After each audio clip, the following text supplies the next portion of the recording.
జనసేనకి 15%, బీజేపీకి 5% ఇది ఇస్తామన్నారట నామినేటెడ్ పదవుల్లో. ఇప్పటిదాకా ఇచ్చిన నామినేటెడ్ పదవుల్లో అంత లేదు ఓవరాల్గా లెక్కేస్తే. అదేమంటే మొత్తం అయ్యాక లెక్కేద్దాం అంటున్నారు. ఈలోపు ఆల్రెడీ అయిన వాళ్ళకి దిగిపోతుంది, ఇట్లా ఉంటుంది. కాబట్టి అది ఒక పక్కన అసంతృప్తికి కారణమవుతుంది. బీజేపీ ఎమ్మెల్యేలు, జనసేన ఎమ్మెల్యేలు కోరినటువంటి వాళ్ళకి కూడా నామినేటెడ్ పదవులు దక్కట్ల. పార్టీ కార్యాలయాలు పంపించిన వాళ్ళకి కూడా నామినేటెడ్ పదవులు దక్కటం లేదు. తెలుగుదేశంకి సంబంధించిన వాళ్ళకే అందరికీ దక్కక వాళ్లే అసంతృప్తితో ఉన్నారు. అది సరిచేసే ప్రయత్నమే లోకేష్, చంద్రబాబు చేస్తున్నారు. ఇట్లాంటి సందర్భంలో వీళ్ళకిస్తే వాళ్ళకి ప్రాబ్లం అన్నటువంటి మరొకటి. ఇప్పుడు మాధవ్ సమక్షంలో ఇంతకుముందు పురంధేశ్వరం ఉన్నప్పుడు మాట్లాడినటువంటి ఆదినారాయణ రెడ్డి,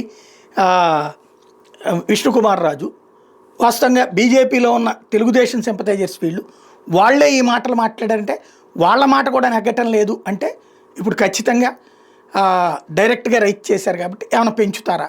నాకు తెలిసి 5 వయసులు కూడా పెంచరు.